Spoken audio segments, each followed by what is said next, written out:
আব্বা আমার শাহাদা শহীদগণ। ইসলাম ইতিহাসে 94টা যুদ্ধ হয়েছে, সকল শহীদদের উপরে আল্লাহ পাকের নেয়ামত রয়েছে। হে বাবাজি আমার, তার মধ্য থেকে শহীদে আজম যিনি ইমাম হোসেন পাক রাদিয়াল্লাহু তাআলা আনহুর প্রতি আরো বেশি নেয়ামত, কারণ শুধু ইমাম হোসেন শহীদ হননি, ইমাম হোসেন ইসলাম জিন্দা করে গেছেন। ভালো করে বুঝবেন, ইসলামটা আপনার বাপের দেওয়া ধর্ম না। আমি আমিনুদ্দিন যেভাবে বলবো সেভাবে চলবে না। আল্লাহ ও আল্লাহ রাসূল যেভাবে বলেছেন, যেভাবে দিয়ে গিয়েছেন ইসলাম ধর্মটা সেইভাবেই চলবে। এই কথা বুঝতে পারছেন না? পারছেন না? আব্বাজি আমার সোনা মানিকেরা, ইমামে হোসেন পাক রাদিয়াল্লাহু তাআলা আনহু পৃথিবীর সরজমিনে ইসলামটাকে জিন্দা করে গেলেন, নিজের সব কুরবান করে দিলেন, আর আল্লাহর হাবিবের উম্মতগণকে বাঁচিয়ে গেলেন। আজ মসজিদে আযান হতো না হোসেন পাক যদি শহীদ না হতেন। ঠিক কি না? কথা বলেন না কেন? मैं क्या करूं बयान फजीलत हुसैन की, मैं क्या करूं बयान फजीलत हुसैन की, मैं क्या करूं बयान फजीलत हुसैन की, अल्लाह जानता है हकीकत हुसैन की, अल्लाह जानता है हकीकत हुसैन की। जोरे बोलो। कहते थे बार बार मैं हैदर कलाल हूँ, कहते थे बार बार मैं हैदर कलाल हूँ, मानी न जालिमों ने नसीहत हुसैन की, मैं क्या करूं बयान फजीलत हुसैन की, अल्लाह जानता है हकीकत हुसैन की। जोरे बोलो। আব্বাজি আমার সোনা মানিক হোসেন পাক রাদিয়াল্লাহু তাআলা বেটা কুরবান করে দিলেন, ভাইপো কুরবানি করে দিলেন, চাচা কুরবান করে দিলেন, নিজের গর্দান নিজে কাটিয়ে দিলেন। নবীর দুশমন আহলে বায়াতের দুশমন বলে হোসেনের গলা কাটিয়ে কেটে নিয়েছে, আর আমরা আহলে সুন্নাত ওয়াল জামাত বলি হোসেন পাকের গলা কাটবে এমন কোন মায়ের লাল দুনিয়ায় জন্ম নেননি। হোসেন পাক নিজের গলা নিজে কাটিয়ে দিয়েছেন আমাদের জন্য।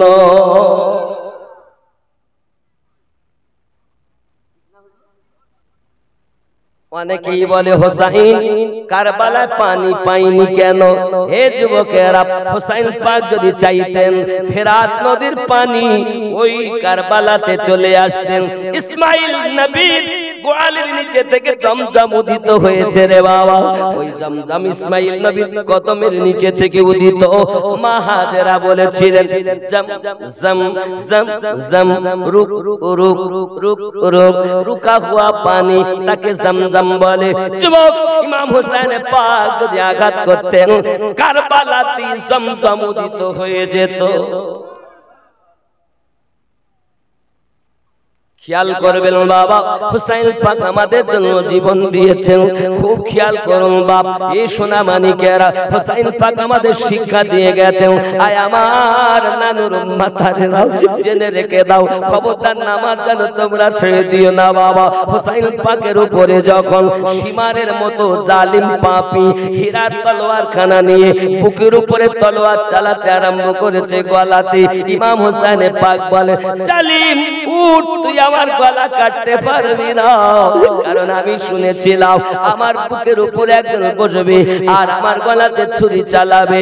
জেনে নাও সীমার আমার নানু, তুমি যে জায়গাতে ছুরি চালাচ্ছ এখান থেকে 56 বছর আগে আমার নানু ওই জায়গাতে চুমা দিয়েছে। এই সীমার তলোয়ারের এত ধার নাই যে আমার গলা কাটিয়ে দিবি, কারণ ওই জায়গাতে আমার নানুর চুমা রয়েছে। इस्लाम है, इस्लाम तेरी बाप की जागीर नहीं जो मन मानी चलाएगा, जो दिल में आएगा वो करेगा। ইসলামটাকে বুঝতে হবে আগে। আমরা মোল্লারা আপনাদের শেষ করে ফেলেছি স্টেজে বসে, সব এই বক্তাদের দোষ। যুবকেরা ইমাম হুসাইন পাক রাদিয়াল্লাহু তাআলা আনহু নিজের গর্দানটাকে কাটিয়ে দিয়েছে। সীমার উঠ, আমাকে 2 রাকাত নামাজ পড়তে দে, আমি তোকে বলবো কোন জায়গা থেকে আমার গলা তুই কাটাতে পারবি। এই আমার নবীর উম্মতানেরা, ইমাম হুসাইন পাক রাদিয়াল্লাহু তাআলা দেহের উপরে তলোয়ারের আঘাত, তীরের আঘাত ছিদ্র হয়ে গেছে, তবু তিনি বলতেছেন আমি 2 রাকাত নামাজ আদায় করে নেই। আমরা ওই হুসাইনের পাগল বলি, এক ওয়াক্ত নামাজ আমরা আদায় করতে চাই না। কেমন করে কিয়ামতের দিন নবীর সামনে মুখ দেখাবো রে বাবা, কেমন করে দেখাবো? যুবকেরা আমাদের ভিতরে নামাজ নাই, আমাদের ভিতরে ইবাদত নাই। ইমাম হুসাইন পাক বলেন আমার বুক থেকে ওঠ, আমি তোকে বলবো কোন জায়গা থেকে তুই আমার গলা কাটতে পারবি। ওরে আমার বাবাজি, শামশাবাদের জওয়ান যুবকেরা, আমি আপনাদের কাছে হাত জোড় করে বলি, ইমাম হুসাইন পাক যদি এত বিপদের হালাতে নামাজ না ছেড়ে দেয়, আমরা কেন নামাজ ছেড়ে দেব? তাহলে নামাজ ছেড়ে দিলে আল্লাহ পাওয়া যাবে? কথা বলেন। মসজিদ এমন সপ্তাহে একদিন মসজিদে যাচ্ছে, হুজুর এরা ভর্তি, শুধু বলে জালসা দে, যত টাকা ব্যয় হবে জালসা দিয়ে লাভ কি? এটা এত কষ্ট করে জালসা দিয়েছেন মানে শিক্ষার মাহফিল, এখান থেকে শিখতে হবে। ইমাম হুসাইন পাক রাদিয়াল্লাহু তাআলা নিজের গর্দান কাটিয়ে দিয়েছেন। যাই হোক, সীমার উঠে যাওয়ার পর হীরা তলোয়ার খানা আপনার কিনা চালিয়ে যখন গলা নরম কাটতে পারে না, আব্বা তলোয়ারটাকে ছুঁয়ে ফেলে দিয়েছি। সীমার এমন সময় উঠে চলে যায়। ইমাম হুসাইন পাক রাদিয়াল্লাহু তাআলা আনহু আপনার কিনা নামাজের জন্য নিয়ত করেছেন, কিতাব তারিখ সাক্ষী দেয় হুসাইন পাক দাঁড়িয়েছেন নামাজ পড়ার জন্য, কিন্তু রুকু করেছেন, সিজদায় চলে গেছেন, কিন্তু সিজদা থেকে মাথা তুলতে কেউ দেখেননি। নিজের গলা নিজে কাটিয়ে দিলেন নানুর উম্মতকে বাঁচানোর জন্য। ইমাম হুসাইন পাক যখন নিজের গলা আপনার কাটিয়ে দিয়েছেন, যুবকরে ভালো করে বুঝে নাও, ওই কারবালার মাটিতে 10ই মুহররমে দিনের বেলাতে ইমাম হুসাইন পাকের গর্দান কাটানোর পর সূর্য অস্তমিত হয়ে গেল, অন্ধকার নেমে এলো। বাপরে, আকাশ থেকে যেন রক্তের বন্যা, রক্ত বর্ষণ শুরু হয়ে গেল। যুবকরে কারবালার মাটিতে এমন হালাত দেখা দিয়েছে, ইমাম হুসাইন পাক রাদিয়াল্লাহু তাআলা শহীদ হয়ে গেলেন। আব্বাজি আমার, এখন তারা পালি করে কাজ করে। কি কাজ করে? সঙ্গে সঙ্গে তারা বলে এই লাশের উপরে ঘোড়া ছুটাতে হবে। পালি করে তারা ঘোড়া ছুটিয়ে দেয়। কোথায় ইমাম হুসাইন পাকের হাত, কোথায় ইমাম হুসাইন পাকের আপনার কিনা বাহু, এমনি করে আপনার পড়ে রয়েছে, ছিন্ন বিচ্ছিন্ন করে দিয়েছে। বাবা, ওনার একটি মেয়ে, নাম তার হলো সাকিনা, ছোট্ট বয়সের মেয়ে। ওই মেয়েটা অন্ধকার থেকে ছুটে ময়দানের দিকে আগিয়ে যায়, আব্বু আব্বু করে কাঁদে। আব্বু গো, গত রাতে আপনার বুকে মাথা দিয়ে শুয়েছি, আজ তো আপনাকে আমি পাই না। আব্বু কোথায়, আব্বু কোথায়? এমন সমাজে এক জায়গায় পড়ে কান্না করতেছেন ইমাম হুসাইন পাকের কন্যা। হে যুবকেরা, ওইখানেতে একজন মহিলা, যার নাম হলো হযরতে যায়েনব। যায়েনব কে জানেন? যায়েনব হলো হযরতে ফাতেমা রাদিয়াল্লাহু তাআলা আনহার কন্যা, আলী কারমালুল কারীমের বিটি, ইমাম হুসাইনের বোন। হযরতে যায়েনব একটা ভাঙা তলোয়ার পেয়েছে, তলোয়ার কানা হাতে করে দিয়ে এমনি করে বলে, জালিমের দলেরা কি আছিস আয়, আমি আমার ভাইয়ের দেহের উপরে তোকে আর ঘোড়া ছুটাতে দেব না বাবা। তারা পালিয়ে যায়। হঠাৎ ডুকরে কান্নার আওয়াজ পেয়েছেন। কান্নার আওয়াজটা যখন পেয়েছে সঙ্গে সঙ্গে দেখে কে যেন কাঁদতেছে, আগিয়ে দেখে হযরত সাকিনা কাঁদতেছেন। সাকিনাকে কোলে তুলে নিয়েছে। মা তুমি কাঁদো কেন? মা তুমি কাঁদো কেন? ফুফু আম্মা, ও আমার ফুফু আম্মা, আমি আমার আব্বুকে যখন তাঁবুর ভিতরে পাইনি, আব্বু আব্বু করে কাঁদি, এইখান থেকে আমার আওয়াজ দিয়েছে মা সাকিনা আয় এখানে, আমি তোর আব্বা হোসাইন কথা বলতেছি। আমি তো নিজে দেখে চিনতে পারি না যেটা হোসেন পাকের লাশ, তুমি কেমন করে চিনলে? বলে আমি চিনেছি আওয়াজে, আমার আব্বা আমাকে এখান থেকে ডাক দিয়েছেন। বোঝা গেল যারা আল্লাহর রাস্তায় শহীদ হয় তারা মরে না, তারা জিন্দা। কোরআনে আল্লাহ বিসমিল্লাহির রহমানির রহিম ওয়ালা তাহসাবান্নাল্লাযীনা কুতিলু ফি সাবিলিল্লাহি আমওয়াতান বাল আহইয়াউ ইনদা রাব্বিহিম ইউরযাকুন। যদি বলুন সুবহান। ইমাম হোসেন পাক শহীদ হলেন কারবালার মাটিতে। অনেক ঘটনা, আমি কারবালার পুরো ঘটনা বলবো না, সংক্ষিপ্ত বুঝাবো। এবার তাবুতে আগুন ধরিয়ে দিয়েছে, তাবুতে আগুন ধরিয়ে দিয়েছে। ওই তাবুর মধ্যে একজন ছেলে আছে যার নাম ইমামে জয়নুল আবেদিন। কার ছেলে? হোসাইনের ছেলে। কার ছেলে?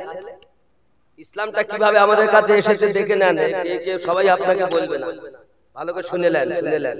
ইসলাম বাপের দেওয়া ধর্ম না, আল্লাহর দেওয়া ধর্ম। এখন এই জয়নুল আবেদিনকে যদি পুড়িয়ে জ্বালিয়ে শেষ করে দেওয়া হয় তাহলে তো আর পুরুষের মধ্যে কেউ বেঁচে থাকবে, নবীর বংশ শেষ নাকি বলেন? কথা বলেন না কেন? ঠিক কিনা? এখন তাবুর মধ্যে আগুন ধরিয়ে দিয়েছেন। জয়নুল আবেদিন অসুস্থ ছিলেন, আর ওনাকে সব দায়িত্ব ইমাম হোসেন পাক দিয়ে গিয়েছিলেন, আর বলে গিয়েছিলেন বাবা তুমি এখান থেকে মদিনায় যাবে, সব আমার নানুকে খুলে বলবে, তোমাকে জিহাদের মাঠে যেতে হবে না, তুমি যদি শহীদ হও তাহলে এদেরকে কে দেখবে? জয়নুল আবেদিনকে সব দায়িত্ব দিয়েছিলেন, কিন্তু ইনি অসুস্থ ছিলেন, উঠে দাঁড়াবার ক্ষমতা এনার ছিল না। এখন আব্বা আমার তাবুতে আগুন ধরিয়ে দিয়েছে যাতে জয়নুল আবেদিন পুড়িয়ে যায়, গেলে নবীর বংশ শেষ। ইসলাম কারবালার পরে জিন্দা হয়েছে, কিভাবে হয়েছে সেটাই দেখো। যুবকরা আমার, ইমাম হোসেন পাক রাদিয়াল্লাহু তাআলার কলিজার টুকরা জয়নুল আবেদিনকে শেষ করার জন্য তাবুতে যখন আগুন ধরিয়ে দেওয়া হয়েছে, এমন সময় জয়নাব দেখেন পৃথিবীর সারা জমিনের কোথায় যাব, কোথায় যাব, লাভ দিয়ে আপনার তাবুর ভিতরে প্রবেশ করেছেন। মহিলা হইয়াও শেরে খোদার রক্ত যার গায়, মা ফাতেমা জান্নাতি দুধ পান করে যিনি বড় হয়েছেন তিনি হযরতে জয়নাব সঙ্গে সঙ্গে লাভ দিয়ে ভিতরে প্রবেশ করেছেন। ভিতরে প্রবেশ করার পর কিছুক্ষণ পর নিজের ভাইয়ের দেহটাকে ভাইকে কাঁধে করে নিয়ে তাবুর বাইরে এসেছেন। জোরে বলুন সুবহানাল্লাহ। এইবার ইসলাম কিভাবে আসছে দেখো, এইবার ইসলাম আসবে, এর আগে না। ইমাম হোসেন পাক রাদিয়াল্লাহু তাআলা আনহু নিজে শহীদ হয়ে গেলেন। ওনার দেহ মোবারকা নিয়ে, মানে লাশ, মাথাতে বল্লভ ঢুকিয়েছে, মাথায় গলার মধ্যে এখানে বল্লভ ঢুকিয়ে ও চোখে নিয়ে চলে যাচ্ছে। ওই মাথা আল্লাহ কোরআন তেলাওয়াত করছে। কোরআন তেলাওয়াত শুনে গির্জা ঘরের পাদরি কলেমা পড়ে ঈমান এনেছে। দেখেন যাচ্ছেন হোসাইন তো কলেমা পড়াতে পড়াতে যাচ্ছেন। এবার ইসলাম আস্তে আস্তে বৃদ্ধি পাচ্ছে। যদি বলুন সুবহানাল্লাহ। আমি বোঝাতে চাচ্ছি হোসাইন পাক কাটা মাথা নিয়ে যদি ইসলাম ধর্মে থেকে কোরআন না ভুলে, তাহলে আমরা সেই হোসাইনের পাগল হয়ে আল্লাহর কোরআন ভুললে কেমন করে হবে? কথা বলে, কাটা মাথা কোরআন তেলাওয়াত করছে। জোরে বলুন সুবহানাল্লাহ। তাহলে আমাদেরকে আল্লাহর কোরআন তেলাওয়াত ছাড়লে হবে না। জোরে বলুন সুবহানাল্লাহ। আব্বাজি আমার সোনা মানিকেরা, শুধু এতটুকুই নয়, এমনি করে আপনার কিনা গিয়ে গেলেন, আস্তে আস্তে ইসলাম আপনার প্রচার প্রসার শুরু হয়েছে। আমার নবী জবান মোবারকায় বলেছিলেন আমার পরে 12টা ইমাম হবে। কয়টা ইমাম হবে? 12টা ইমাম হবে। আল্লাহর হাবিব বললেন 1 নাম্বার ইমাম আলী, 2 নাম্বার হলো আপনার ইমাম হাসান, 3 নাম্বার ইমাম হোসাইন, 4 নাম্বার হযরতে জয়নুল আবেদিন, 5 নাম্বার ইমাম মুহাম্মদ বাকের, 6 নাম্বার ইমাম জাফর সাদিক, 7 নাম্বার ইমাম মুহাম্মদ কাসিম, আপনার 8 নাম্বার ইমাম আলী রাজা, হে বাবা 9 নাম্বার ইমাম তাকি আলী, 10 নাম্বার ইমাম নাকি আলী, 11 নাম্বার ইমাম হাসান আসকারি, 12 নাম্বার ইমাম মেহেদী। যদি বলুন নারে তাকবীর, নারে রিসালাত। এখন দুনিয়ায় যত মানুষ থাকবে এই 12 ইমামের অন্তর্গত হবে। জোরে বলুন। আচ্ছা আমরা কোন মাযহাবের মানুষ? কথা বলেন। হানাফি তো? হানাফি তো। আমাদের ইমামের নাম ইমাম আবু হানিফা, উপাধি ওনার নাম কিন্তু আবু হানিফা না, ওনার নাম নুমান ইবনে সাবিত রাদিয়াল্লাহু তাআলা আনহু। জোরে বলুন। এই ইমাম নুমান বিন সাবিতের পীর কে ছিল জানেন? ছোট্ট করে বলি, ওনার বয়স হলো 68 বছর। কত বছর? 68 বছর বয়স। এখন ওনাকে কেউ জিজ্ঞাসা করে, হুজুর আপনার বয়স কত? তো উনি বলছেন আমার বয়স 2 বছর। সবাই বলছে হ্যাঁ গো, আপনি এত বড় ইমাম হয়ে মিথ্যা কথা বলছেন? এত বড় ইমাম হয়ে মিথ্যা কথা বলছেন? আব্বাজি আমার ইনি বলছেন না মিথ্যা বলিনি, তার সত্য এটাই যে আমি নোমান বিন সাবিতের 66 বছর বেকার চলে গেছে, 2 বছর ইমাম জাফর সাদিকের গোলামি করে এই 2 বছর আমি সঠিক জীবন পেয়েছি। ইমাম জাফর সাদিক কে জানেন? ইমাম জাফর সাদিকের আব্বা ইমাম বাকার, ইমাম মুহাম্মদ বাকিরের আব্বা ইমাম জয়নুল আবেদিন, ইমাম জয়নুল আবেদিনের আব্বা ইমাম হোসাইন, ইমাম হোসাইনের আব্বা ইমাম আলী। জোরে বলুন। আগে ইসলামটাকে বুঝতে হবে, হই হই করলে হবে না। আব্বা আমার তাহলে ইমাম আজম বলেন, আমি যদি ইমাম জাফর সাদিকের কাছে গোলামি না করতাম তাহলে আমি ধ্বংস হয়ে যেতাম। তাহলে আমরা যে হানাফি, তাহলে উনি যদি ইমামের গোলামি করে বায়াত গ্রহণ করে ইসলামের ভিতরে দীক্ষা নিয়ে কাজ করে, তাহলে আমরা যদি হানাফি দাবি করি তাহলে আমাদেরকে বায়াত করতে হবে কিনা বলুন? কথা বলেন না কেন? বায়াত করতে হবে কি? যদি বলেন হুজুর আপনাকে কোরআন শরীফ থেকে দলিল দিতে হবে যে বায়াত করতে হবে, সঠিক ইসলাম বলছি, কে কি বলবে আমি জানি না। শুনে নাও, কোরআন শরীফ সূরা আল কাহাফ আয়াত নাম্বার 17 আল্লাহ পাক জানিয়েছেন, বিসমিল্লাহির রহমানির রহিম, মান ইয়াহদিল্লাহু ফাহুয়াল মুহতাদি। আমি আল্লাহ যাদের হেদায়েত দান করি তারা হেদায়েত প্রাপ্ত হয়। ওয়া মান ইউদলিল, আমি আল্লাহ যাদের পথভ্রষ্ট করি ফালান তাজিদা লাহু ওয়ালিয়াম মুরশিদা। পথ প্রদর্শক আউলিয়াকে মুর্শিদ রূপে পাবে না। তাহলে আল্লাহ যাদের হেদায়েত দেয় তারাই মুর্শিদ পায়, এটাই কোরআনের ফয়সালা। জোরে বলুন। কোন সূরায়? সূরা আল কাহাফে আয়াত নাম্বার 17। তাহলে আল্লাহ পাক বলেছেন আমি যাদের হেদায়েত দেই তারা হেদায়েত পায়, আর আমি আল্লাহ যাদের পথভ্রষ্ট করি পথ প্রদর্শক আউলিয়াকে মুর্শিদ রূপে পাবে না। তাহলে মুর্শিদ পেল যারা, হেদায়েত প্রাপ্ত তারা, এটা আল্লাহর বাণী। জোরে বলো। আব্বা আমার এই মুর্শিদের জায়গায় গেলে আবার অনেক কথা, জগৎ আবার দেখুন, এ ভূমণ্ড ভরেছে ভণ্ড পীরে রে, এ ভূমণ্ড ভরেছে ভণ্ড পীরে। আছে না নাই? নবীজির মুখের বাণী আসিলে ঘর কলি, ঘরে ঘরে দেখা দিবে সহশত অলি।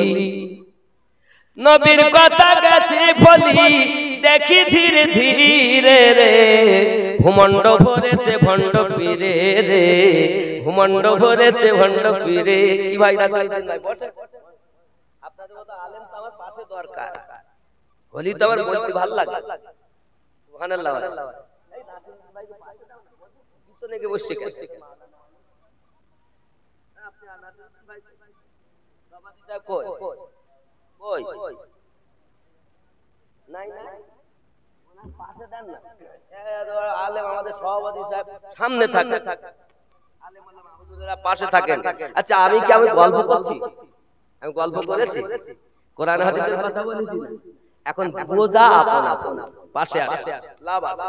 আলেম ওলামা থাকলে ওয়াজ নসিহত করতে ভালো লাগে। আমার যদি ভুল হয় তো বলি দিলে আমি সংশোধন করলাম, ঠিক কি না বলেন? কিন্তু সমাজের মানুষকে সঠিক পথ আমাদের দিতেই হবে। জোরে বলেন, নিজের মন গড়া পথ আমরা দেব। ঠিক রাজি আছেন কিনা বলেন যুবক? এখন এইখানে যে বলেছিলাম সিরাতাল্লাযীনা আন'আমতা আলাইহিম,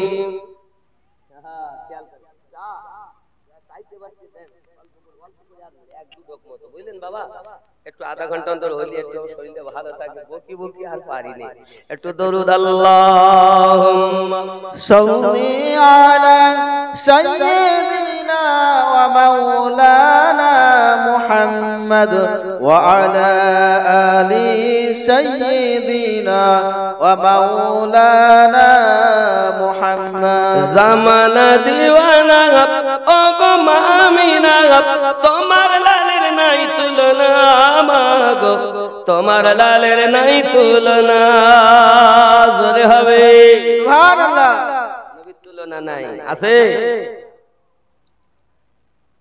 জামানা দিওয়ানা ও গো মামিনা, তোমার লালের নাই তুলনা মাগো, তোমার লালের নাই তুলনা। মেঘে মাথায় ছায়া করে রোদ না লাগে গায়, গরম মরু পায়ের তলায় শীতল হয়ে যায়। নুরানি বদনে হাওয়া চলে সংসনে, খেজুর পাতায় খিলায় সব ডানা মাগো, তোমার লালের নাই তুলনা। জোরে হবে সুবহানাল্লাহ। নারায়ে তাকবীর, নারায়ে তাকবীর। জনাব আমিনউদ্দিন রেজভী সাহেব, নারায়ে তাকবীর। আল্লাহু আকবার। পাশাপাশি নারে রিসালাত বলা উচিত, নবী ছাড়া তো আল্লাহই পাবো না, ঠিক কি না বলে? নারে রিসালাত ইয়া রাসূলুল্লাহ, আর জোরে নারে রিসালাত ইয়া রাসূলুল্লাহ। কারণ কোরআনে আছে কুল বলে কি বলবো? হু আল্লাহু আহাদ, তিনি আল্লাহ এক। হুয়া তিনি, এই তিনি আল্লাহ, ইনি রাসূলুল্লাহ। এই ইনি পেলে এনার মাধ্যমে এনার বলাতে তিনি পাবো। তিনি আল্লাহ, ইনি রাসূলুল্লাহ। ইনি কেমন? ইনি অমন যার উপরে স্বয়ং আল্লাহ দরুদ পড়তে আছেন। সুবহানাল্লাহ। একদিন এমন হবে যে আল্লাহ ওয়ালা কেউ থাকবে না, কিন্তু আমার নবীর দরুদ বন্ধ থাকবে না। কে করবে? আল্লাহ স্বয়ং করবেন, কারণ আল্লাহ ইবাদত থেকে পাক, কিন্তু মুহাব্বত করেন আমার নবীকে। সুবহানাল্লাহ। কথা বুঝতেছেন আব্বা আমার? এখন আমরা নামাজে বলেছি সিরাতাল্লাযীনা আন'আমতা আলাইহিম, তাদের পথে যাদেরকে তুমি পুরস্কৃত করেছো। তাহলে পুরস্কৃত ব্যক্তি নবীগণ গেলেন, সিদ্দিকিন হলেন, শুহাদায়ে কেরাম হলেন, বহু শহীদ। সব শহীদের উপরে আল্লাহর অনুগ্রহ। কার কথা বলবো? কার কথা বলবো? তারা কি ছিলেন? আল্লাহ আল্লাহ আল্লাহ। কোন একটা কথা বলি শোনেন।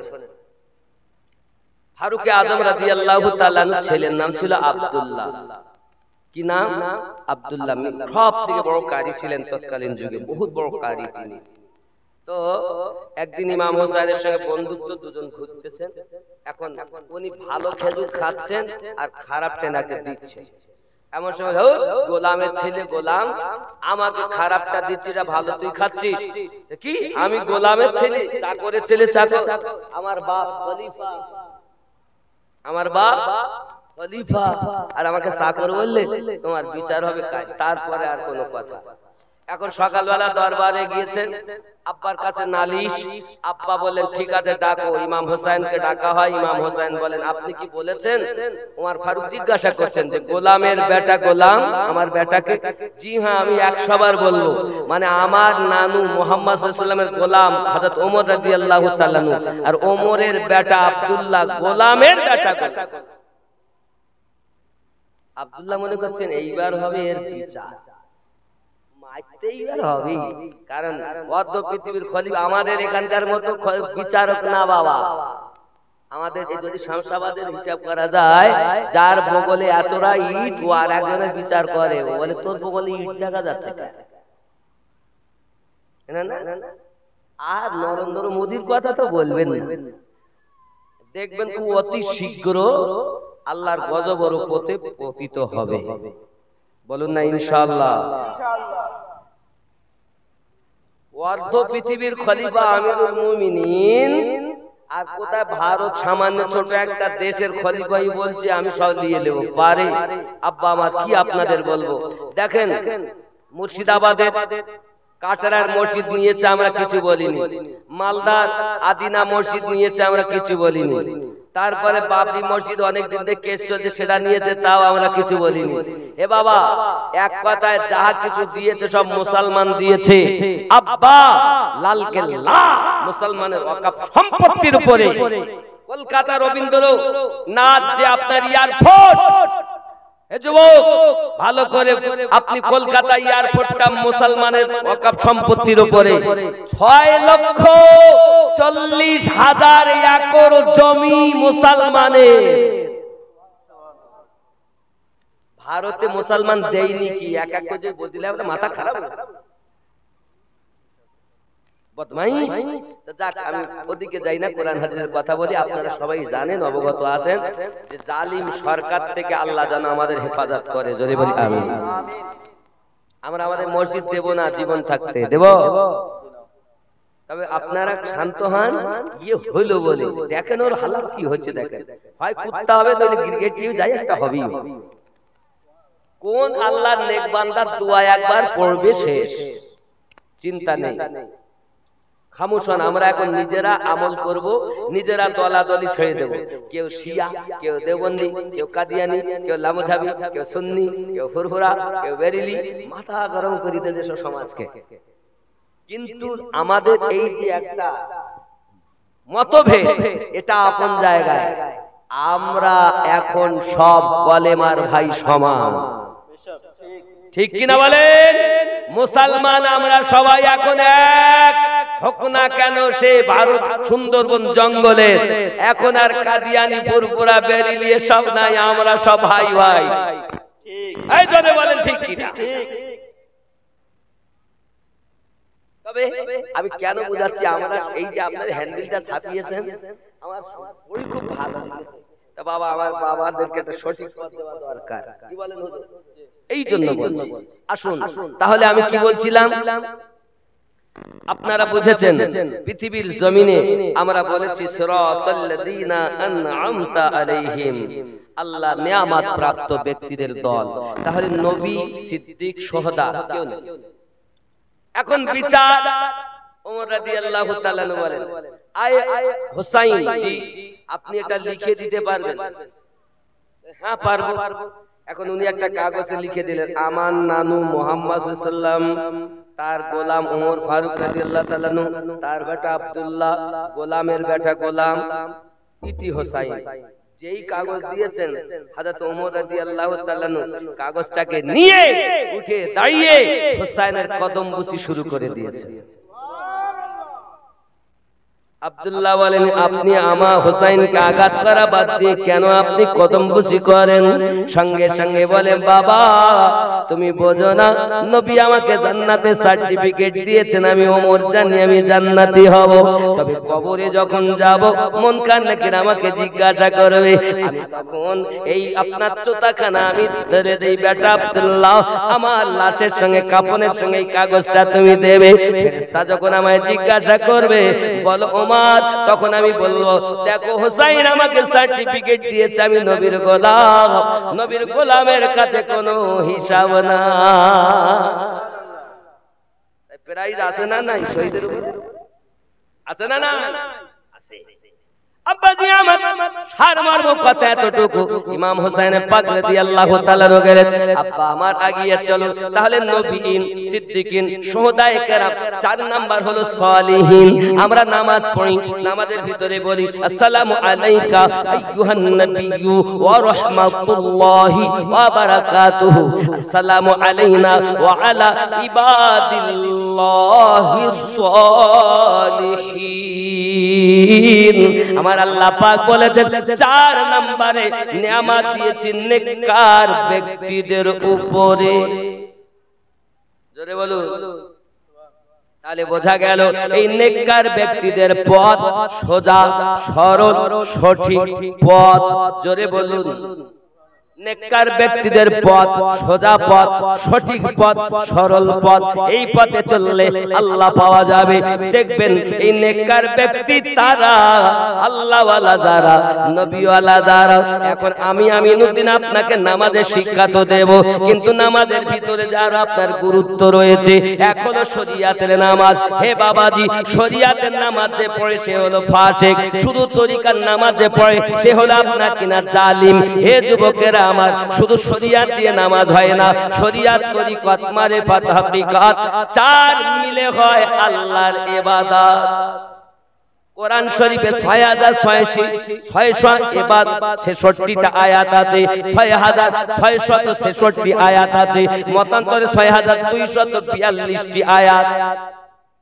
যুবকরা, আমি আপনাদের বোঝাতে চাচ্ছি 6666 আয়াত। হে বাবাজি আমার, শরিয়াত চলে 500 আয়াতের উপরে। নামাজ পড়ো, রোজা রাখো, হজ করো, যাকাত দাও, মদ পান করো না, সুদ খেও না, হারাম। এই শরিয়াত চলে 500 আয়াতের উপরে। তরিকত চলে 1900 আয়াতের উপরে। 5 আর 19 কত হয়? কত হয়? 24। হে বাবা, গেল শরিয়াত আর তরিকত, মারিফাত চলে 2100 আয়াতের উপরে। বোঝা গেল তাহলে 24 আর 21 45। হে বাবা, আর আপনাকে হাকিকত চলে 2166 আয়াতের উপরে। 45 আর 21 6600, আর ওই 66 6666 আয়াত। দুনিয়ায় এত গন্ডগোল কেন বাবা? শরিয়াত, তরিকতে, তরিকত, মারিফাতে, হাকিকতে, আম গাছে চাল, জাম গাছে, জাম গাছে চাল, আম গাছে। যেখানে যে পরিস্থিতিতে আয়াতে কারিমা নাজিল হলো আমরা সেটা বললাম না। সমাজের ভিতরে গন্ডগোল পাকিয়ে বলেছি, যার সেই ইচ্ছা মতো বললে মানুষ সঠিক পথ পায় না। নামাজ তো পড়ে কিন্তু নামাজের হাকিকত জানে না। হে আমার যুবক, ভালো করে বুঝে নাও, শরিয়াত, তরিকত, মারিফাত, হাকিকত 4 মিলে হয় আল্লাহর ইবাদত। আপনি হয়তো বলবেন, হুজুর কথাটা তো বুঝলাম না। আচ্ছা, আপনারা যারা নামাজ পড়তে যান, নামাজ পড়তে গেলে যে যে কর্মের মানুষ, ব্যবসা বাণিজ্য, সন্তানাদি, দুনিয়ার কথা মনে ওঠে না? হয় না? হয় না? কোন মৌলবি বলেছে যে এই রোগ থেকে বাঁচবো কি করে? কোরআন শরীফে আল্লাহ পাক বলেছেন, মিন শাররিল ওয়াসওয়াসিল খান্নাস। শয়তান তাকে ওয়াসওয়াসা দেয়, তাই এরা অবস্থা হয়। বাঁচবো কি করে? মাথা ব্যথা হলে ডাক্তার আছে, পেটে ব্যথা হলে ডাক্তার আছে, জ্বর, আমাশা, সর্দি হলে ডাক্তার রয়েছে, পেটে বাচ্চা গেলে অপারেশন করতে তারও ডাক্তার রয়েছে, বাবা নার্ভের দোষ হয়েছে তারও ডাক্তার রয়েছে, বাবা কেউ যদি আপনার সুদ খায়, মদ খায়, মিথ্যা কথা বলে, হারাম পথে চলে, তারও জন্য ডাক্তার রয়েছে। বাবা এইরকম শরিয়াতের খেলাফ কাজ যারা করে তাদের জন্য ডাক্তার হলো ওলামায়ে শরিয়াত। ওলামায়ে শরিয়াতের কাছ থেকে যদি ঔষধ নেওয়া হয়, সেই মতো যদি কাজ করা যায়, তাহলে তোমার শরিয়াতের রোগ ভালো হবে। ঠিক না বলে? আমি ভুল বলতেন না?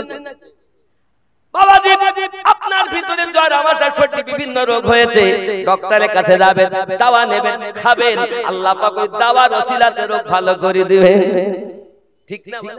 যদি মনে করেন এই যে মাথা ব্যথার ওষুধ, আমি যদি ওষুধ না খাই তাহলে আমার মাথা ব্যথা ভালো হবে না, তাহলে ওষুধ খাওয়া হারাম। ভালো করে বোঝেন ইসলামের নাম। ঔষধ তোমার ভালো করে না, ভালো করে আল্লাহ। ঔষধ হলো বাহানা, ওসিলা। জোরে বলুন, বুঝতে পারছেন আমার কথা নাকি? আমি খুব খারাপ কথা বলতে যে আপনাদের মনে হচ্ছে ইসলামকে বুঝতে অসুবিধা হচ্ছে, ইসলাম ধর্মটা বুঝতে অসুবিধা হচ্ছে। আব্বাজি আমার, এবার আপনাদের মাথায় আমি ঢুকাই 3 নাম্বার রোগ হলো মানুষের নামাজে যায় মন বসে না, মন মাঠে থাকে, খাটে থাকে। এই জন্য তো আমি গজলে বলেছি, মন্ত্রী ধরলি নামাজ, পড়লি নামাজ, সারা জীবন ভোর নামাজ হইল না রে তোর, নামাজে নিলি না খবর। মন্ত্রী ধরলি নামাজ, পড়লি নামাজ, সারা জীবন ভোর নামাজ হইল না রে তোর, নামাজে নিলি না খবর। মসজিদেতে আযান দিলে সবার আগে যাও, মসজিদ থেকে বাইরে এসে সুদের টাকা খাও, নামাজ হইল না রে তোর, নামাজের নিলি না খবর। আছে না নাই? এ দাড়ি টুপি হাব্বা জুব্বা সবই তোমার সাদা, পায়জামা পাঞ্জাবি টুপি সবই তোমার সাদা, মনের ভিতর তিল পরিমাণ থাকলে তোমার কাদা, নামাজ হইল না রে তোর, নামাজে নিলি না খবর। মন্ত্রী ধরলি নামাজ, পড়লি নামাজ, সারা জীবন ভোর নামাজ হইল না রে তোর। নামাজে গেছে আর কারে মারবো, কারে ধরবো, কারে খাবো, এখানে আমার নাসিরুদ্দিন ভাইয়ের সঙ্গে আমার গন্ডগোল। এখন খোদা আমি নামাজ পড়তে গেছি আগে, উনি পরে, আর এসে দেখতে আমার পাশে, আমি বুঝতে দাঁড়িয়ে, আমি খালি সত্যি। পায়জামা পাঞ্জাবি টুপি সবই তোমার সাদা, মনের মধ্যে তিল পরিমাণ থাকলে তোমার কাদা, নামাজ হইল না রে তোর, নামাজে নিলি না খবর। মন্ত্রী ধরলি নামাজ, পড়লি নামাজ, সারা জীবন ভোর নামাজ হইল না রে তোর। মন খারাপ হবে আপনাদের। এ নামাজ তুমি ধর্ম জানো, চুরি তোমার পেশা, সেজদাও ঠিক করে না, সব ভুল করতেছে, রুকু ঠিক নাই, সেজদাও ঠিক নাই। নামাজ তুমি ধর্ম জানো, হুজুর চুরি তোমার পেশা, ওই নামাজ তোমার কবুল হবে কেমনে করলে আশা, নামাজ হইল না রে তোর, নামাজে নিলি না খবর। এ নামাজের ভিতরে তোমায় মশায় কামড় দিলে, মশা তুমি আগে মারো, রুকু সেজদা ফেলে নামাজ হইল না রে তোর। আছে না?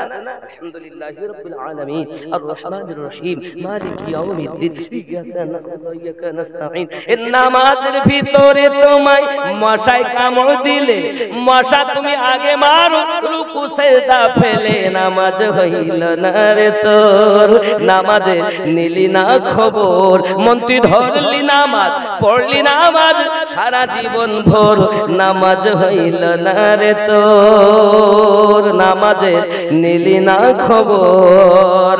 আল্লাহুম্মা সাল্লি আলা সাইয়্যিদিনা ওয়া মাওলানা মুহাম্মদ ওয়া আলা আলি সাইয়্যিদিনা মাওলানা মুহাম্মদ। বন্ধুরে নামাজ হবে না কেন? কেমন করে তোমার নামাজ হবে? এই যুবকেরা, আমার নবী তো জানিয়েছেন নামাজ পড়বে তুমি তোমার রবকে দেখো, নামাজ পড়ো। যদি এত আমল না থাকে, তোমার রব তোমাকে দেখতেছে, সেই হিসাবে তুমি নামাজ আদায় করো। তোমার তো তেমন নামাজ আদায় হচ্ছে না, এখন তোমার নামাজ হবে কেমন করে? যুবক আমার, সঠিক ইসলামটা আপনি বুঝে যান। এই নামাজের ভিতরেই তো আপনি বলেছেন সিরাতাল লাযিনা আন'আমতা আলাইহিম, আল্লাহ তাদের প্রতি আমাদের চালিত করো যাদেরকে তুমি পুরস্কৃত করেছ।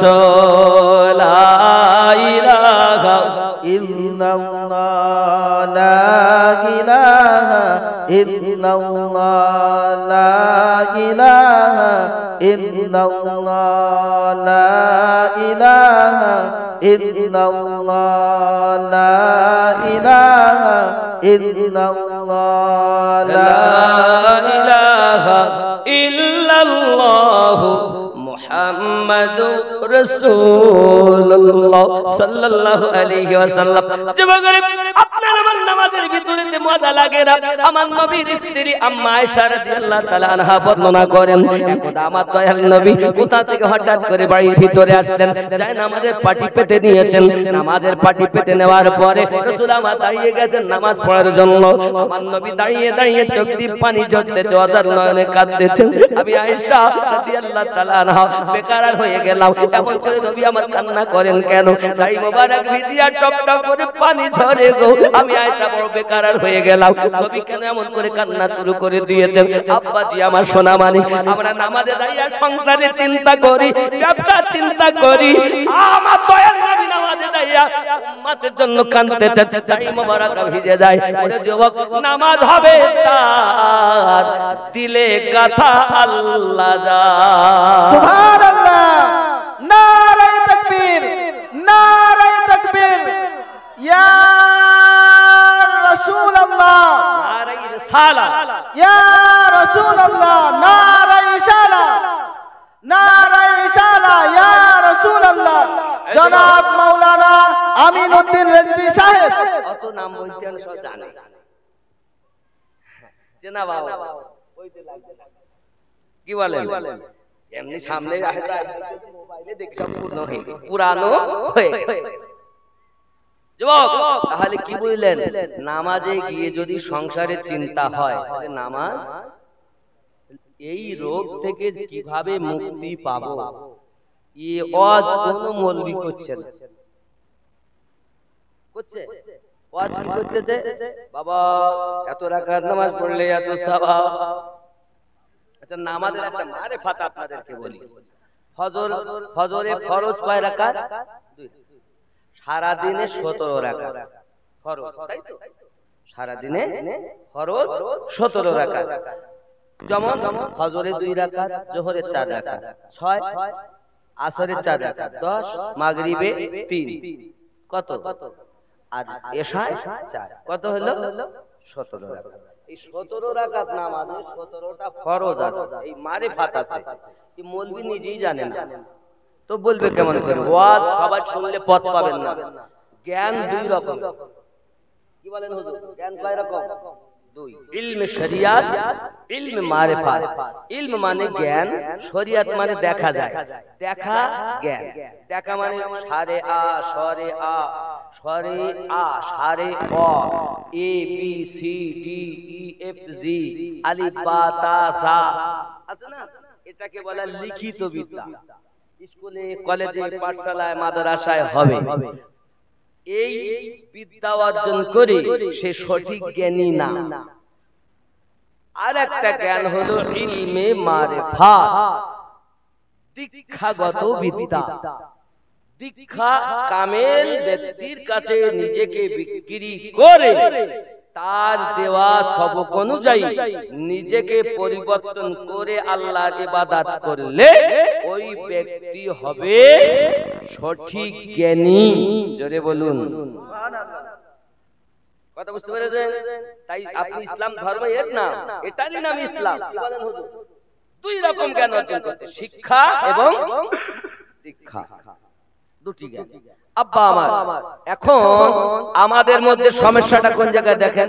শরিয়াতের বক্তব্য তো দেই, কিন্তু ইলমে মারিফাতের বক্তব্য নাই। সমাজ সব শেষ, সমাজ শেষ, মানুষ মসজিদ ভর্তি নামাজি, আসল জিনিস কাজ হচ্ছে না, খুব কম লোক।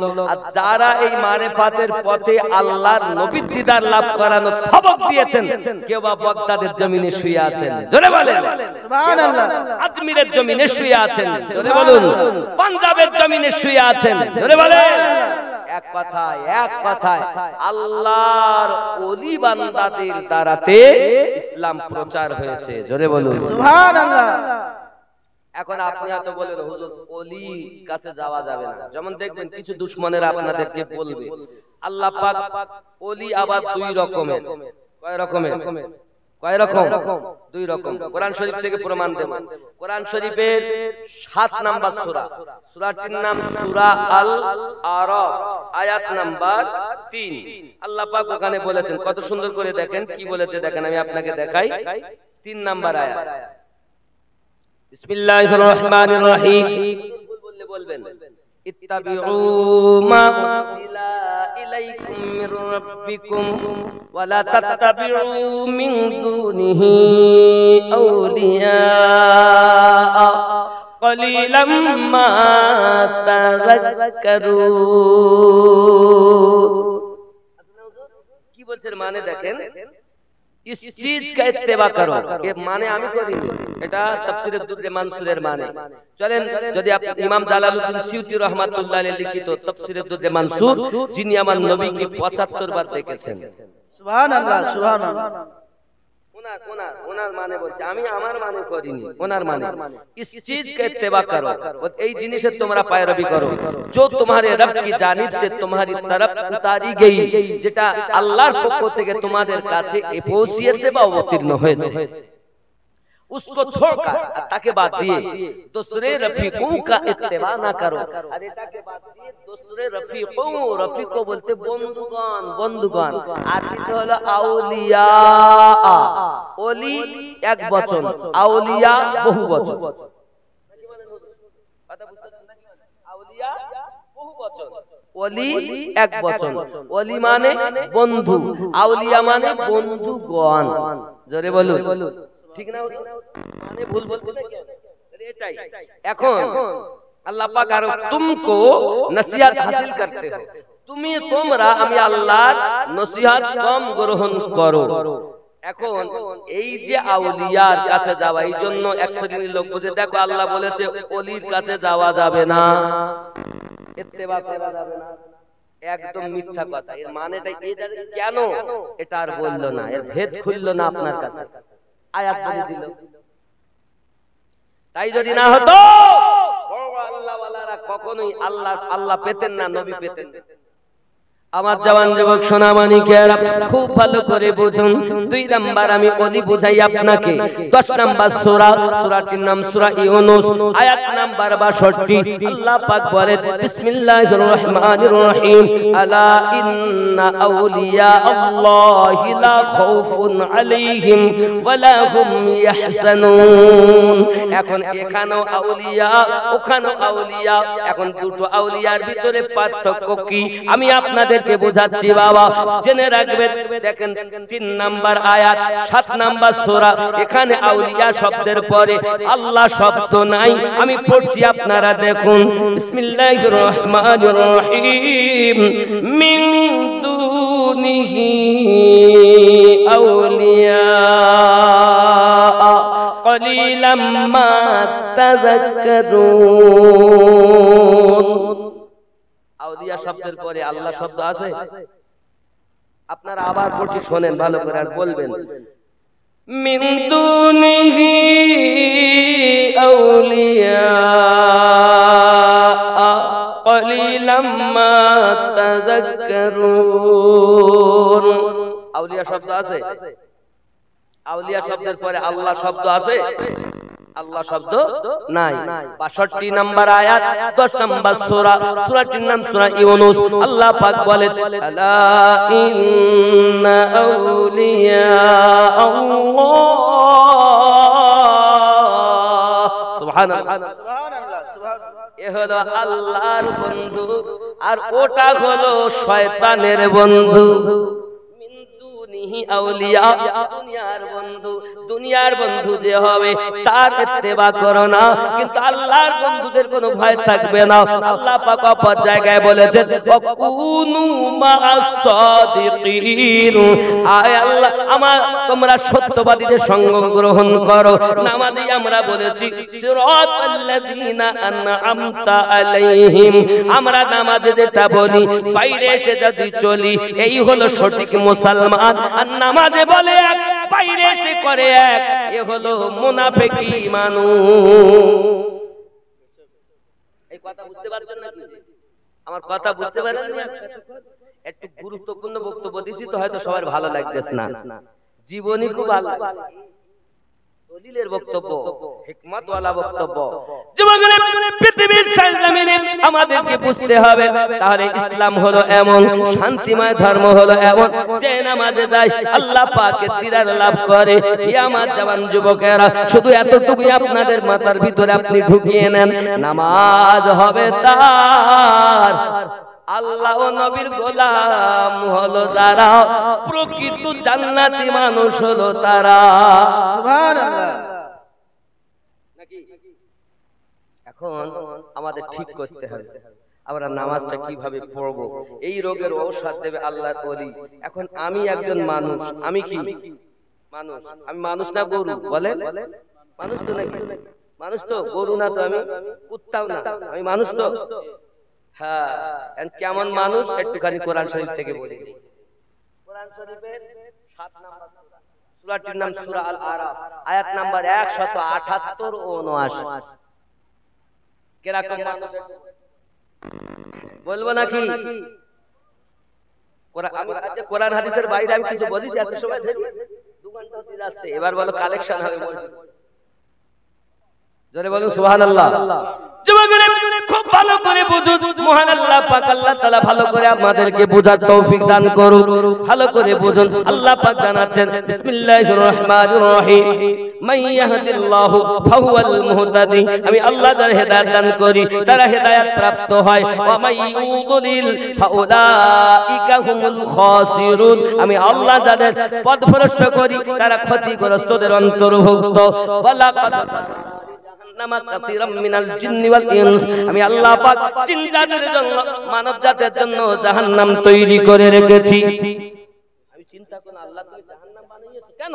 আল্লাহ পাক বলেন লাহুম কুলুবুল্লাহু লা ইয়াফকাহুনা বিহা, আমি আল্লাহ তাদের অন্তর দিয়েছি, অন্তর দিয়ে চিন্তা ভাবনা করে না। মন দিয়েছি কিন্তু চিন্তা ভাবনা করে না। আল্লাহ পাক আরো বললেন ওয়ালাহুম আয়ুনুল্লাহ ইবসিরুনা বিহা, আমি আল্লাহ পাক চোখ দিয়েছি, চোখ দিয়ে দেখো দেখে না। আল্লাহ পাক আরো বললেন ওয়ালাকুম আযানুল্লাহ ইয়াসমাউনা বিহা, আমি আল্লাহ পাক তাদের কর্ণ দিয়েছি কিন্তু শোনে না। আমি বলি না, আল্লাহ বলেছেন। আরো কি বললেন? উলাইকা কাল আনআম, তারাই হলো চতুষ্পদ জন্তু। তারা কি? এখন আমি আমাকে দিয়ে বলি আমি কুত্তা, আমি গরু, আমি ঘোড়া, আমি কি? আল্লাহ পাক বলছেন উলাইকা কাল আনআম, তারা চতুষ্পদ জীব। আচ্ছা, আমাকে যদি কেউ বলে সিংহের বাচ্চা, তা সবাই আর যদি বলে কুত্তার বাচ্চা, তো মন খারাপ হয়ে গেল। আচ্ছা, সিংহের ঠ্যাং কয়টা? কুত্তা, আল্লাহ তো বলেছেন চতুষ্পদ জন্তু, হতেও পারে কুত্তা, হতেও পারে ছাগল, হতেও পারে গরু, হতেও পারে বাঘ, হতেও পারে সিংহ। আল্লাহ বলেছেন উলাইকা কাল আনআম, তারা চতুষ্পদ জন্তু।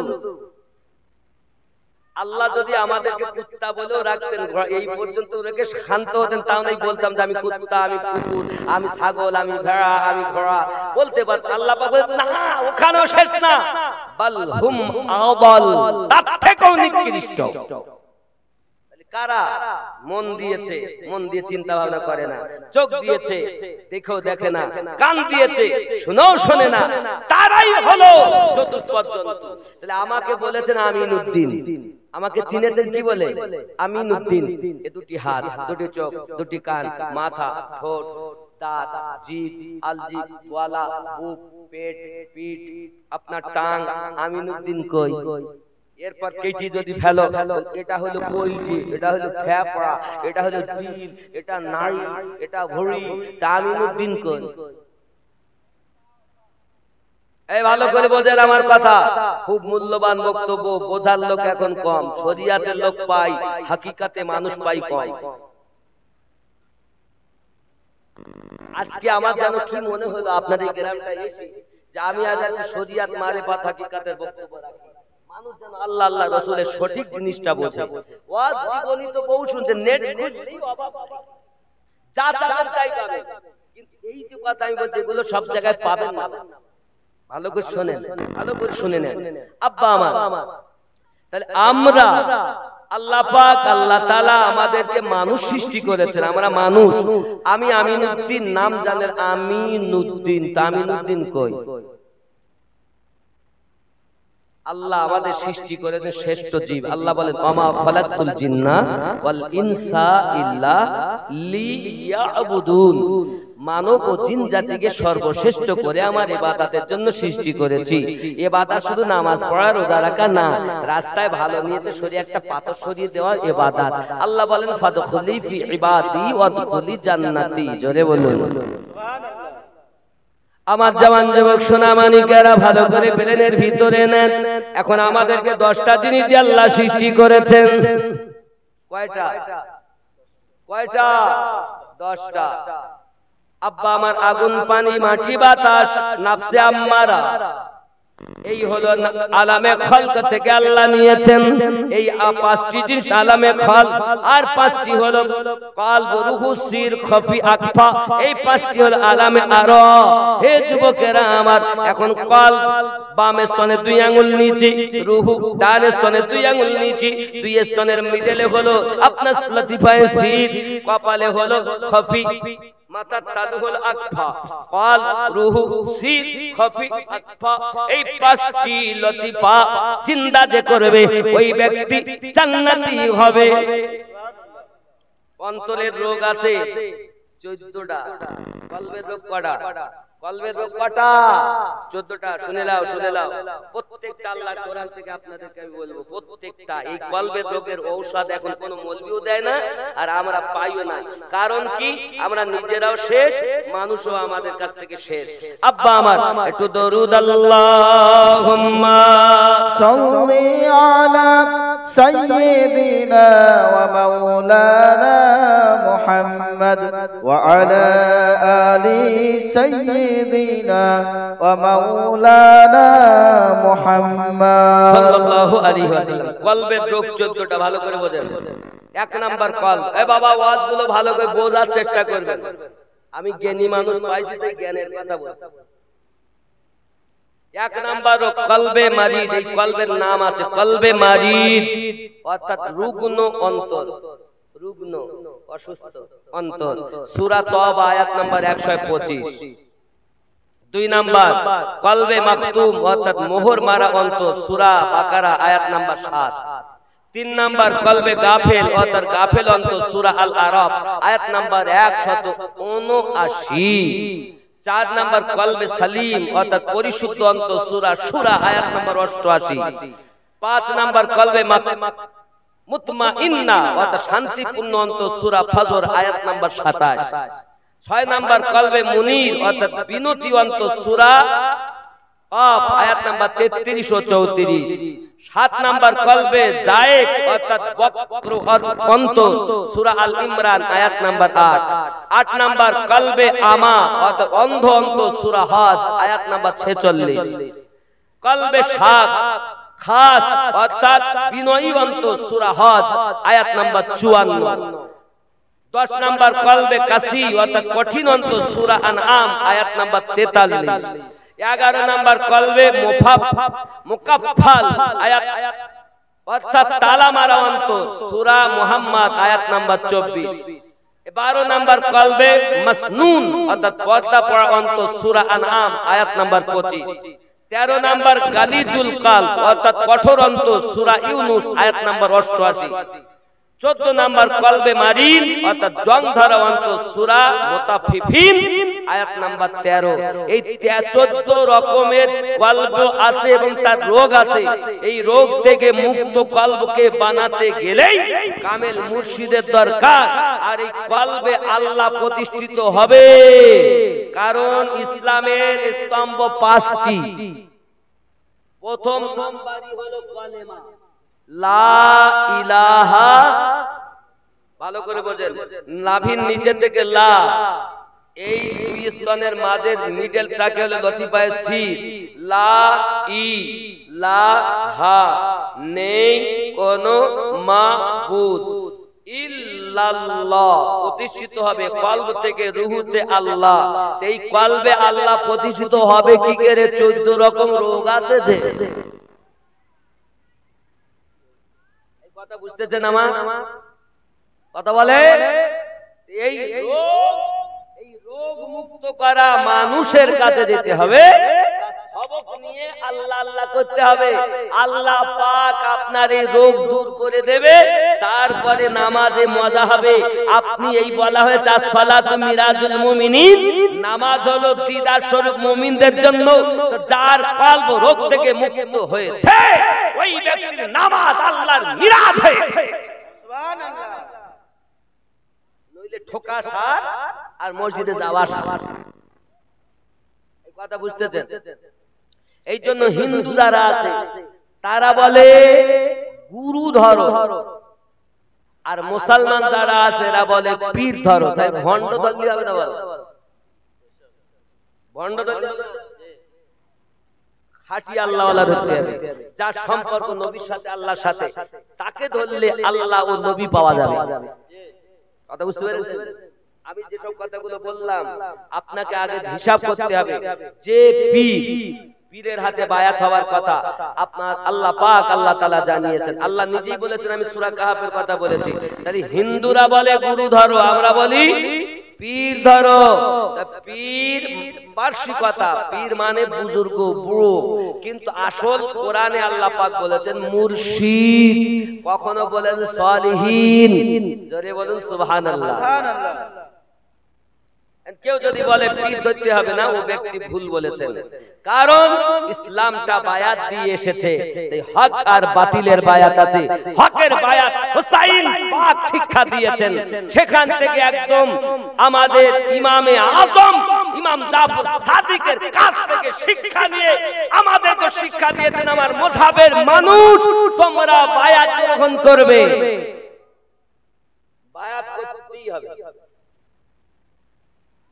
আল্লাহ আমাদের সকলকে বুঝ শক্তি দান করুক, জোরে বলুন আমিন। এর নাম এটাই হলো সঠিক পথ। কারণ সিরাতাল্লাযিনা আনআমতা, পেয়েছেন সঠিক পথ, পেয়েছেন তো না পাননি? কথা বলেন, পেয়েছেন না পাননি? এর বাইরে সব জাহান্নামী পথ। একটা দল বলো মানে জান্নাতে যাবে, বাকি সব জাহান্নামে যাবে। এখন ওই একটি দল এটাই, যাদের কলবে আল্লাহ প্রতিষ্ঠিত আছে এবং যাদের কলব রোগ মুক্ত হয়েছে, যাদের কলব রুহু সির খফি আকফা পাঁচটি জিনিস জিন্দা হয়েছে, ওই ব্যক্তি মরার পরও কবরে জিন্দা থাকবে। সুবহানাল্লাহ। আল্লাহ পাক কোরআন শরীফে বলেছেন ওয়ালা তামুতুন্না ইল্লা ওয়া আনতুম মুসলিমুন, তুমি মরার আগে মরো, তারপর মরো। মরার আগে মরল যে অমর হয়ে কবরে শুল সে, তার কাফনেও দাগ লাগে না। জোরে বলেন সুবহানাল্লাহ। জমিন মেলি नहीं होती, ज़मन मैला नहीं होता, मोहम्मद के गुलामों का कफन मैला नहीं होता, मोहम्मद के गुलामों का कफन मैला नहीं होता, ज़मीन मैली नहीं होती, ज़मन मैला नहीं होता। जोरे हवे जो नामे मुस्तफा चुम ले, नहीं दुखती कभी आके, पहन ले जो प्यार उनका, वो बदन मैला नहीं होता, ज़मीन मैली नहीं होती, ज़मन मैला नहीं होता, मोहम्मद के गुलामों का कफन मैला नहीं होता। अल्लाहुम्मा सल्ली सय्यिदिना मौलाना मुहम्मद व अला आलि सय्यिदिना व मौलाना मुहम्मद। अल्लाहुम्मा सल्ली अला सय्यिदिना व मौलाना मुहम्मद व अला आलि सय्यिदिना व मौलाना मुहम्मद। अल्लाह এমন কিছু পীর আছে নামাজ পড়েন, এই হাত কাটা জামা গায়ে দেখবেন কাঁচা টান মারে, বুঝে গেছেন? কাঁচা খোর বিল্লাহ, গাঁজা খোর বিল্লাহ। আল্লাহওয়ালা নবীওয়ালা আসল পীর। নবীজির মুখের বাণী যাবে কি আর ফেলা, বেনামাজি পীর হবে শয়তানেরই চেলা। নবীজির মুখের বাণী যাবে কি আর ফেলা, বেনামাজি পীর হবে শয়তানেরই চেলা। অনেক পীর আছে দেখবেন নামাজ পড়ে না, বলে আমরা শরিয়াতের নামাজ আর পড়ি না, নামাজ মানে স্মরণ দিয়ে এরা গাজাতে টান মারে, মারে পাতে চলে গেছে। দেখেছেন? আছে, বলো বহু আছে এরকম। আচ্ছা, আমার নবীর কথা তো শুনতে হবে নাকি? আল্লাহ নবী বলছেন, আনা মদিনাতুল ইলম ওয়া আলিউন বাবুহা, আমি নবী জ্ঞানের শহর, আলী তার দরওয়াজা। আবার নবী বললেন, আনা দারুল হিকমা ওয়া আলিউন বাবুহা, আমি নবী মারিফাতের ঘর, আলী তার দরজা।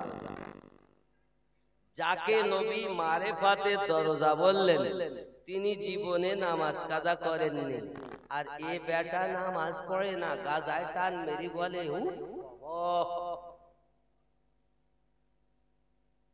কথা বুঝতে এরকম আছে না? নাই আছে না?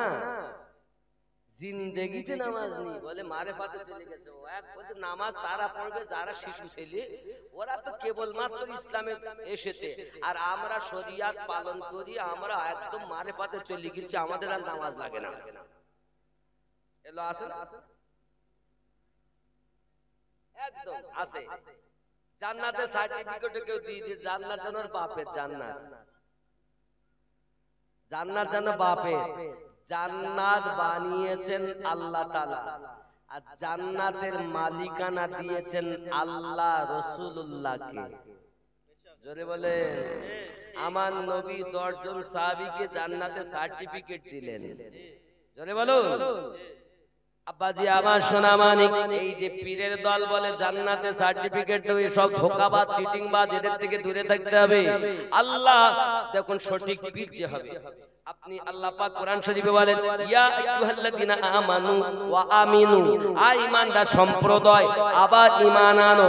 ইয়ানি কি আপনি যখন মুর্শিদের কাছে আপনার বায়াত হবেন, তখন আপনার কলবের কাছে হাত দিয়ে বা আঙ্গুল দিয়ে এখানকার পর্দা সরিয়ে দেবে। এই যে রোগ আছে কলবে রোগ, এই রোগটাকে আপনার আঙ্গুল দিয়ে সরিয়ে দেবে, ফাঁক করে দেবে, মুখটা বার করে দেবে, যেমন সাপের চালার মুখ বার করে দেবে। এইবার আপনার আমল যত হবে ময়লা সরবে, আস্তে আস্তে ঘরে বসে নবী দেখতে পাবে।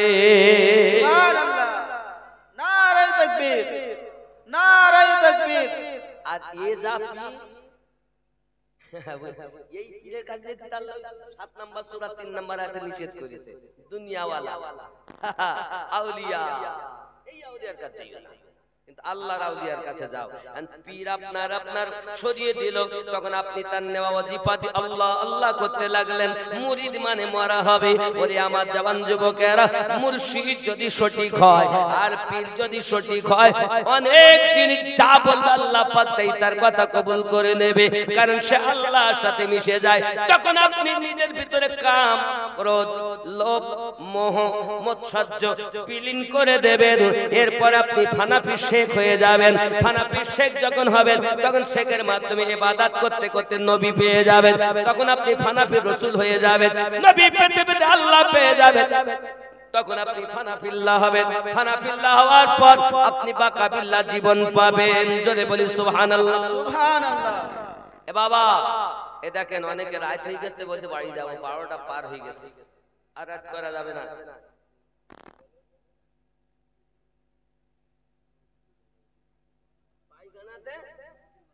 পায়খানার ঘরে জিকির করা যাবে, পায়খানা ঘরে আল্লাহর নাম নিতে নাই। ওটা হলো নাপাক জায়গা। নাপাক জায়গাতে আল্লাহ পবিত্র, পাক। পাক নাম পায়খানা ঘরে। কথা বুঝতে পেরেছেন? আপনি পাক অবস্থাতে সব আপনি এমনি পায়খানা থেকে বেরিয়ে এসে আপনি সদা সদা স্মরণে থাকতে পারেন, কারণ আল্লাহ পাক, আল্লাহ তাআলা আপনাকে দিয়েছেন। কিন্তু বাথরুম ঘর, পায়খানা ঘর ওগুলো করবেন, ওটা নাপাক জায়গা। এখন আপনি তো নাপাক অবস্থায় যদি ডাকেন, নিষেধ শরীয়তের হুকুম, কিন্তু আপনি হয়তো বলেন আমার ভেতরেও তো পায়খানা আছে, তা আল্লাহ আল্লাহ করবো না। অনেক ওরা বললে পরে এই কথা বলে, এ বাবা ভিতরে আছে, এটা আপনার বেগ পাইনি বাড়ানোর জন্য, এই জন্য নেওয়া যায়। আর ওটা বেগ পেয়েছে বাদ না করা পর্যন্ত আল্লাহ আল্লাহ করা যাবে না। হাগার দিকে মন থাকে। কথা বুঝালেন? আচ্ছা, হাগলেও নেকি পাওয়া যায়? একটা কথা বলবো, হাগলেও নেকি হয়। কোথায় জানেন? মক্কায় চলে যাবেন, আবু জাহেলের বাড়ি গিয়ে যত হাগবেন তত নেকি হবে। জোরে বলুন। দুশমন। আচ্ছা, অনেক ফতোয়া শুনে হাগলি নেকি হয়, শুনেছেন? আজকে শুনেলেন। এত বড় দুশমন নবী, ওই দুশমনের বাড়িতে পুরাকে পুরা হাম্মাম খানা, মানে পায়খানা পেশাবের ঘর, যত হাগবেন তত নেকি। জোরে বলুন। মক্কায়। সেটা কোথায় আমি আপনাকে চিহ্ন দিচ্ছি, যদি আল্লাহ নিয়ে যায় যাবেন খানায় কাবা। খানায় কাবার পরে পাবেন মাকামে ইব্রাহিম, মানে ইব্রাহিম নবীর পায়ের ছাপ, কদম মোবারকের ছাপ। ওখান থেকে পিছনে জমজম কূপের নল, জমজম কূপের নলের পরে সাফা মারওয়া পাহাড়, সাফা মারওয়া পাহাড়ের ওই সাইডে হাম্মাম খানা আবু জাহেলের বাড়ি। আর আবু জাহেলের বাড়ি মানে পায়খানা পেশাবের ঘর পার হয়ে হলুদ রঙের একটা ঘর, এখন লাইব্রেরি, ওটাই আমার নবীর জন্মভূম। জোরে বলুন। অনেক কথা, অনেক কথা। আসলে প্রেমিক না হলে প্রেমের জ্বালা বোঝে না। এজন্য আপনাদের অনুরোধ করব, আপনারা প্রেম করুন। ইন্টারনেট খুলবেন তো আপনাকে শেষ করে দেবে। ये मौलवी एक रकम, मौलवी আর এক রকম, মৌলবি এক, এবার নামাজও ঠিক পড়তে দেবে না, বাবা রোজা রাখবেন তাতেও সমস্যা। এটা দোয়া করো, এটা নিয়ত করো, ওটা বলো, তারাবি পড়ো, ঠিক করে পড়তে দেবে না। শেষ নাই। আমরা আল্লাহ পেয়েছি, আমাদের রব শ্রেষ্ঠ, আমাদের নবী শ্রেষ্ঠ, আমাদের মুযহাব, আমরা কত সুন্দর আমাদের জীবন দেখেন। নবীর মতো নবী নাই, ধর্মের মতো ধর্ম নাই, গাইড বুকের মতো গাইড বুক নাই, আমাদের মুযহাব, মুযহাবের ইমামের মতো ইমাম নাই, আমাদের ইমামও শ্রেষ্ঠ, নবীও শ্রেষ্ঠ, আমরা যে তরিকাতে আছি তরিকাও শ্রেষ্ঠ। এখন আমি যখন কর্ম ভালো করতে পারবো, আমিও হব শ্রেষ্ঠ সুপারম্যান, ও জগতেও লাভ, পর জগতেও জান্নাতি মেহমান। জোরে বলে নিজেকে পরিবর্তন করুন, করে কবরে যান। এই দেখেন, এ বাড়ি কার? আমার। গাড়ি কার? আমার। বাচ্চা কার? আমার। আমার কি? আমি কে? আমি কে? আমাকে চেনুন। আমাকে চিনতে গেলে একজন আল্লাহওয়ালা মানুষের সংস্পর্শে যাইয়া আল্লাহর নবীর সন্ধান নিতে হবে, আর আল্লাহর ইবাদত করতে হবে, তাহলে আপনি পাবেন। এটাই হলো সঠিক ইসলাম। কারণ খাজা গরিব নওয়াজ তিনিও উসমান হারুনের গোলামি করেছেন, গাউসে আজম তিনিও করেছেন, সাহাবীরা নবী পাকের কাছে বায়াত গ্রহণ করেছেন। কোরআন শরীফের সূরা আল ফাতহ আয়াত নাম্বার 10 এ আল্লাহ পাক বলেছেন, ইন্নাল্লাযীনা ইউবাইয়ুনাকা ইন্নামা ইউবাইয়ুনাল্লাহ ইয়াদুল্লাহি ফাওকা আইদিহিম, নিশ্চয় যে বাজাহারা নবী আপনার কাছে বায়াত গ্রহণ করেছে, তারা শরিয়াতে আপনার কাছে বায়াত গ্রহণ করেছে, হাকিকাতে আমি আল্লাহর কাছে বায়াত গ্রহণ করেছি। কথা বুঝতে পেরেছেন? বায়াত গ্রহণ করুন। আব্বা আমার নবীকে মোহাব্বত করুন।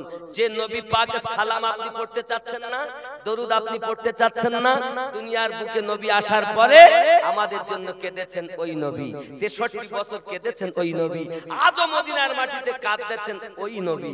ঠিক কি না? এ সালাম কিয়াম ফরজ না বাবা, এটা মুস্তাহাব মুস্তাহাসান জিনিস, এটা প্রেমের টান। যে নবীওয়ালা হয় সে পড়তে পারে, যখন তখন পড়তে পারে, কোনো অসুবিধা নাই, কিন্তু যদি হবে ফরজ, এটাই আমরা আপত্তি করি। কথা বুঝতে পারছেন? আপত্তি করি। কিন্তু একটা সমাজে মিলাদ কিয়াম হয়, আপনি ওঠা, এটা আদবের কাজ। কারণ আমরা মুসলমান, সুন্নি মুসলমান, নবী প্রেমিক মুসলমান, ওলি প্রেমিক মুসলমান, কোরআন প্রেমিক মুসলমান, নাকি বলেন? আল্লাহ আমাদের বুঝ শক্তি দান করুন, জোরে বলি আমিন।